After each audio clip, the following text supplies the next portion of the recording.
thanks to all of our friends at ADL. We really appreciate the partnership at HIAS. It's really an honor to join this group with Natan Sharansky and also to Vlad for that incredible update. And thank you all for joining, because I see there's a tremendous interest in this issue. I'm sure we're all following what's happening very closely in whatever media we can get. And I wanted to take some time today to focus really on the human toll of this crisis, to shed light on the refugee situation, the humanitarian response, and touch a little bit at the end on what we can do about this, because I think so many of us feel so helpless in this current situation, and we all have had ties. We know people there, we have family members that came from there, so we feel incredibly connected to the situation and the threat that it poses. So just a few numbers that I wanted to share with you to get a picture of this, and the numbers are changing drastically every day. I have to update my internal notes about the situation as the situation changes so quickly.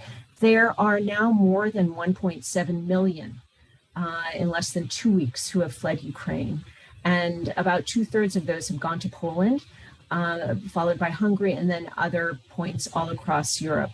And we should remember that there are millions who are also internally displaced. You've seen the coverage of people who are fleeing westward, trying desperately to get out, or just moving on their way to get out of the country. Of course, most of those who are able to cross the borders are women and children, older people who are above 60, because of the requirement that men aged 18 to 60 stay in the country.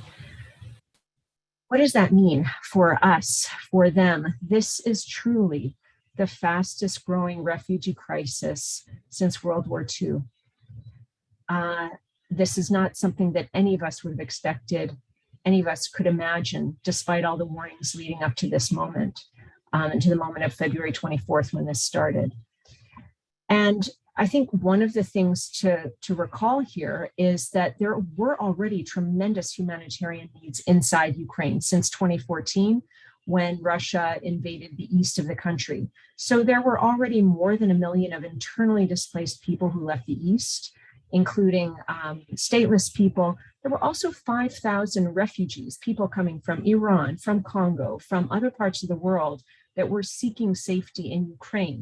And that's a population that we're, of course, concerned about as HIAS around the world, and also concerned about those populations that are trying to leave Ukraine alongside Ukrainian nationals. What that means for people inside the country, and so many of you have seen this in the coverage, is that people are not getting enough food. They cannot get medical supplies. They are cut off from water.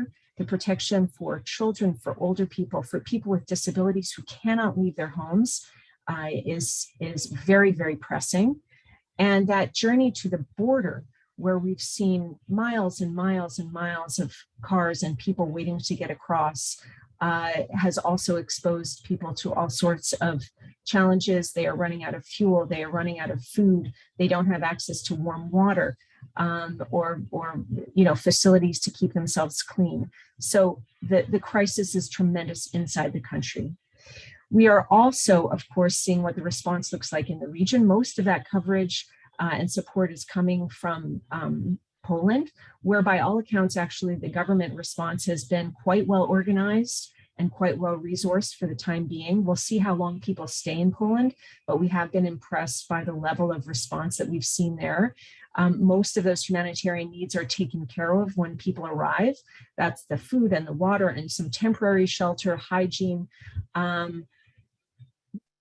Needs, though, for all of us to be aware of is that kids need protection. Child protection concerns are tremendous. People are traveling with one parent or getting separated from their parents, and the mental health implications are tremendous. So people are devastated, they're traumatized. Mothers are separated from the fathers of their children as they have to leave them behind in Lviv or at the border. And just the shock of the entire circumstance is tremendously traumatizing for the people who are on the move. So, I mean, one thing to take note of here is that there has been, as I mentioned, there has been a strong welcome by Poland and other countries in the region. The European Commission itself put into place a sort of a temporary protected status for Ukrainians and for those who are unable to return home for safety reasons like asylum seekers, which gives them access to basic social services. It allows them to stay in the EU. It allows them to access education, get residence permits, and allow them to work, which is tremendously generous. We haven't seen this from a host country for refugees in I don't know how long. It's a tremendously generous package of protections for asylum seekers, for refugees fleeing from Ukraine. And we're really, really thankful for the EU to be opening its borders in this way and to be providing those kinds of protections. I guess I would say it gives us an opportunity to reflect on the fact that this is how we would like all refugee crises to be responded to. This is how it should be done when we think about other refugee crises going on around the world.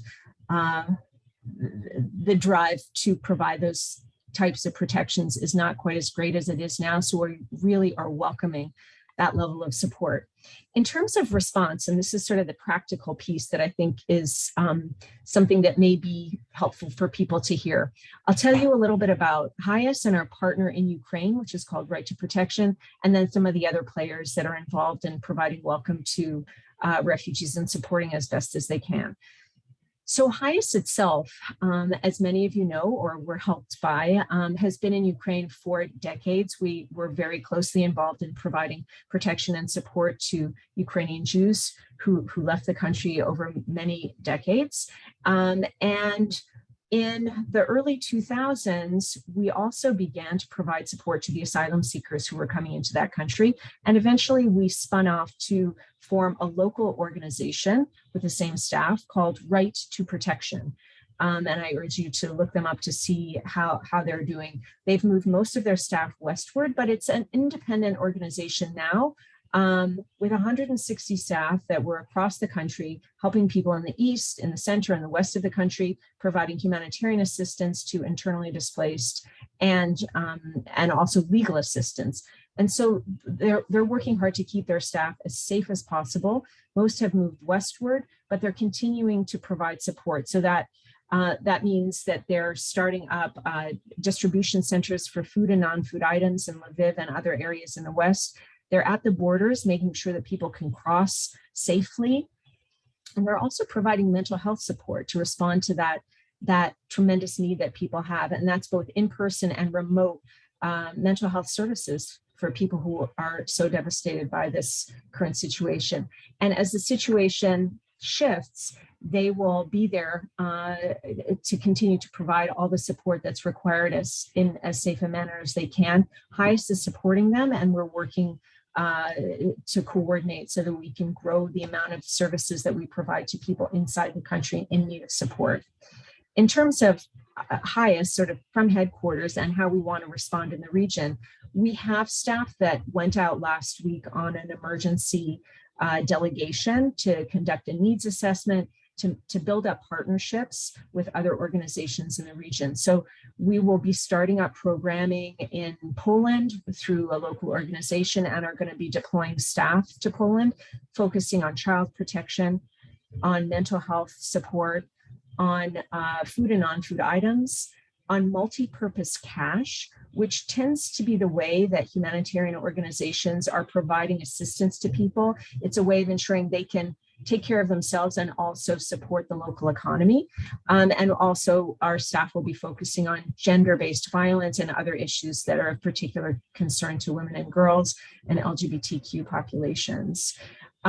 We also have been absolutely floored by the level of interest and desire to support from Jewish communities across Europe.